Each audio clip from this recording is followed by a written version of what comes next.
तो आज मैं फिलीपीन हॉरर मूवी को एक्सप्लेन करूंगी जिसका नाम है आउटसाइड। मूवी की फर्स्ट सीन में हम देखते हैं कि पूरे सिटी में ज़ोंबी वायरस फैल चुका है और सभी लोग इस वायरस का शिकार हो चुके हैं। और अब हमें फ्रांसिस नाम के एक आदमी को दिखाई जाती है जो अपनी फैमिली के साथ अपने गाँव जा रहे थे। ये लोग अभी भी वायरस से बचे हुए थे। फ्रांसिस को लग रहा था कि ये ज़ोंबी वायरस गाँव में नहीं फैला होगा, तो इसलिए ये लोग गाँव जा रहे थे। अब ये लोग अपने गाँव वाले घर में पहुंच जाते हैं। हमें पता चलता है कि गांव में फ्रांसिस की मॉम डैड रहते हैं। अब फ्रांसिस अपने डैड के रूम में जाता है, लेकिन वो देखता है उसके डैड ने शूट करके अपनी जान ले ली है क्योंकि वो खुद भी एक ज़ोंबी बन चुका था। फ्रांसिस ये देखकर बहुत दुखी होता है। वो अपने डैड के गन अपने पास रख लेता है। तभी वो अपनी मॉम को देखता है जो भी एक ज़ोंबी बन चुकी थी और वो फ्रांसिस की तरफ ही बढ़ रही थी। अब फ्रांसिस को ना चाहते हुए भी अपनी मॉम को मारना पड़ता है और वो उनके लाशों को दफना देता है और वो अपनी फैमिली को समझाता है कि हमें यहीं रहना होगा, बाहर बहुत ही खतरा है। यहाँ फ्रांसिस की वाइफ आइरिस को देख के लग रहा था कि वो फ्रांसिस से नाराज है। अब ये लोग स्टोर रूम में जाते हैं जरूरत के सामान लेने के लिए, लेकिन यहाँ तो केयरटेकर की लाश थी जो खुद को ज़ोंबी से बचाने के लिए अपनी जान ले ली। फ्रांसिस का बड़ा बेटा केयरटेकर के पास से चाबी लेने जाता है, लेकिन लाश उसके ऊपर गिर जाता है जिससे वो बहुत डर जाता है। उसके ऊपर खून भी लग चुका था। ये देखकर आइरिस को बहुत गुस्सा आती है। वो फ्रांसिस से कहती है कि तुम उसे अभी ये सब क्या सिखा रहे हो, वो अभी भी बच्चा है। तो फ्रांसिस कहता है कि अगर जिंदा रहना है तो ये सब सीखना पड़ेगा।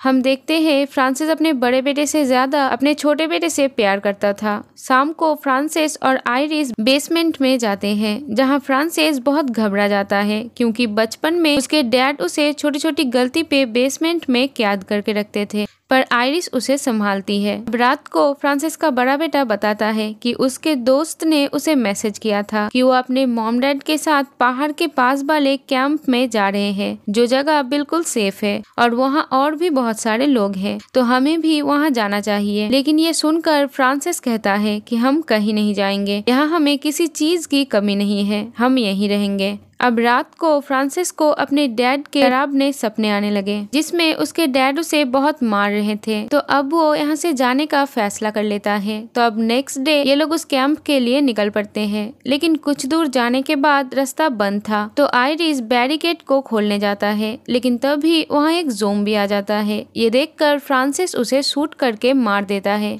लेकिन गोली की आवाज से वहाँ बहुत सारे ज़ोंबीज आ जाते हैं। तो ये लोग गाड़ी में छुप जाते हैं और फ्रांसिस एक बॉम्ब से सभी ज़ोंबीज को मार देता है। लेकिन अब उनकी गाड़ी खराब हो गई थी, तो ये लोग पैदल ही चलने लगते हैं और ये लोग वापस गांव में ही आ जाते हैं। नेक्स्ट डे फ्रांसिस अपनी खराब गाड़ी को ठीक कर लेता है, लेकिन वो इस बारे में किसी को कुछ नहीं बताता क्योंकि अब वो यहीं रहेगा, क्योंकि बाहर बहुत सारे ज़ोंबीज थे। अब बाहर बहुत सारे ज़ोंबीज थे तो अब वो घर को अच्छे से ठीक कर लेता है। अब फ्रांसिस के दोनों बेटे पुराने फोटोज देख रहे थे जिसमें फ्रांसिस के भाई भी थे। फ्रांसिस के छोटा बेटा उसके बड़े बेटे से कहता है कि आप तो बिल्कुल अंकल जैसे दिखते हो। तो अब उसे समझ आ जाता है कि क्यों उसके डैड उससे नाराज रहते हैं, क्योंकि वो उनका बेटा नहीं है, वो उनके भाई का बेटा है। अब बाहर फ्रांसिस को एक डॉग काट लेता है। आइरिस उसे डॉक्टर के पास जाने के लिए कहता है, तो फ्रांसिस कहता है कि वो डॉग को देखकर लग रहा था कि वो पालतू डॉग है, उसके गले में पट्टा था, तो मुझे कुछ नहीं होगा।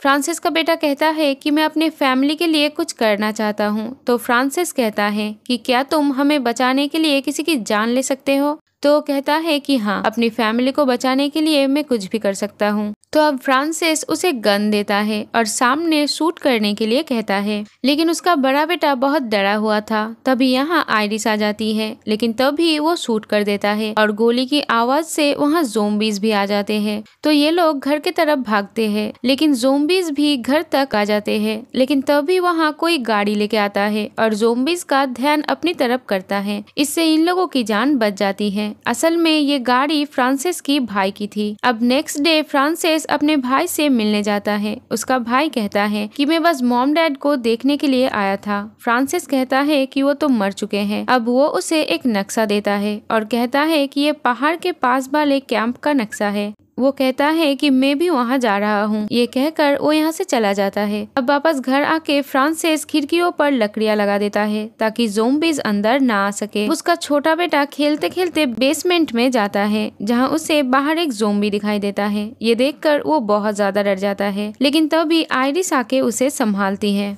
इधर फ्रांसिस बाहर जाकर उस ज़ोंबी को मार देता है। अब फ्रांसिस का बड़ा बेटा उस नक्शे को देख लेता है, लेकिन फ्रांसिस उसे डांट कर भगा देता है। अब रात को उसका बड़ा बेटा आइरिस को उस नक्शे के बारे में बता देता है। आइरिस फ्रांसिस से पूछती है तो फ्रांसिस मना कर देता है कि नहीं, मेरे पास कोई नक्शा नहीं है। लेकिन तभी फ्रांसिस उस नक्शे को लेके जला देता है और कहता है कि कोई कहीं नहीं जाएगा, और अब वो मेन दरवाजा भी बंद कर देता है ताकि कोई बाहर न जा पाए। ये देखकर उसका बड़ा बेटा गुस्सा हो जाता है तो फ्रांसिस उसको एक थप्पड़ मारता है और उसे बहुत डांटता है। तभी दरवाजे पे एक सिपाही मदद के लिए आता है जो वायरस का शिकार नहीं हुआ था। फ्रांसिस दरवाजा खोलना नहीं चाहता था, लेकिन उसका बड़ा बेटा दरवाजा खोल देता है। वो सिपाही बताता है कि मैं पहाड़ के पास वाले कैंप में रहता हूँ, लेकिन आज वहाँ ज़ोंबीज का हमला हो गया और पूरा कैंप तबाह हो गया। लेकिन तभी एक आदमी गाड़ी लेके वहाँ आया जो मुझे ज़ोंबीज से बचाया और यहाँ आने के लिए कहा। उसने कहा कि तुम इस घर पे जाओ, वो मेरा भाई का घर है। वो कहता है कि पता नहीं वो अब जिंदा है या नहीं, उसे ज़ोंबीज ने घेर लिया था। तो फ्रांसिस कहता है कि तुम बेसमेंट में रह सकते हो। अब रात को फ्रांसिस का बड़ा बेटा आइरिस के पास जाता है और कहता है कि मुझे बाहर जाना है क्योंकि मुझे लगता है कि बाहर कोई तो जगह होगा जो सेफ है। मैं अपने लोगों के लिए कुछ करना चाहता हूँ। लेकिन आइरिस नहीं मानती, लेकिन वो बार बार जिद करता है तो आइरिस को अब उसका बात मानना ही पड़ता है और अब वो घर से भाग जाता है। अब नेक्स्ट डे फ्रांसिस उसे कहीं नहीं पाता, लेकिन जब वो दरवाजा को खुला हुआ पाता है तो वो समझ जाता है कि वो भाग गया है। इससे उसे बहुत ज्यादा गुस्सा आता है और गुस्से में वो उस सिपाही की जान ले लेता है और वो आइरिस को भी मारता है और आइरिस बेहोश हो जाती है। अब जब आइरिस की आंख खुलती है तो वो खुद को और उसके छोटे बेटे को बेसमेंट में पाता है। उन दोनों को फ्रांसिस ने बंद कर दिया था और फ्रांसिस उस डॉग को भी मार डालता है जिसने उसे काटा था, और वो उसका मीट उन दोनों के पास खाने के लिए ले जाता है, पर आइरिस उसे खाने से मना कर देती है तो फ्रांसिस प्लेट ही फेंक देता है। अब आइरिस उसके बेटे को जोर जोर से चिल्लाने के लिए कहता है और आवाज सुनकर फ्रांसिस वहाँ आ जाता है, लेकिन आइरिस उस पे अटैक करके अपने छोटे बेटे को लेकर बाहर आ जाती है और फ्रांसिस को बेसमेंट में लॉक कर देती है और ये दोनों बाहर आ जाते हैं।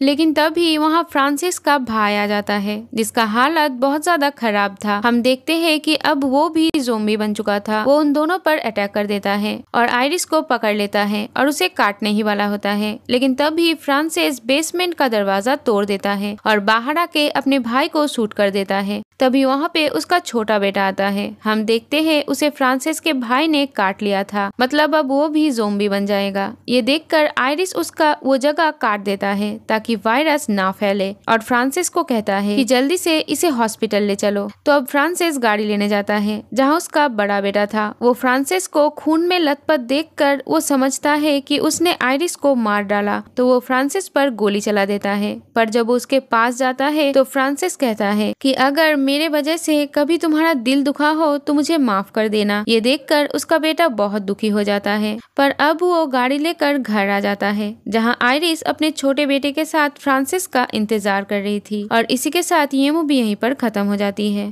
Thank you for watching. Bye bye.